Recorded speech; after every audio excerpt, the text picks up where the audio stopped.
Let's start. The project name is the context menu. Let's see the project structure. At the app level build.gradle file, write this plugin. Here we have the main activity. And in the UI, we have an activity_main.xml file, which is the layout of the main activity. And in the menu folder, we have a context_menu.xml file which has the menu items for the context menu. In the context_menu XML file, this is the menu. Let's see the UI. In the activity_main.xml file, we have a button, show the context menu. Let's see the Kotlin code now. These are the imports. This is the main activity. In the onCreate function, first, we register the button for the context menu.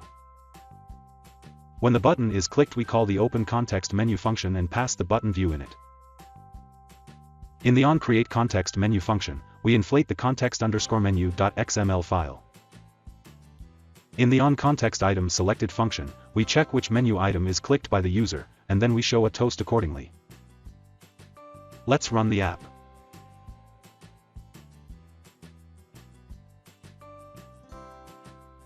So that's it. That's how you can implement a context menu in Kotlin Android. Thanks for watching.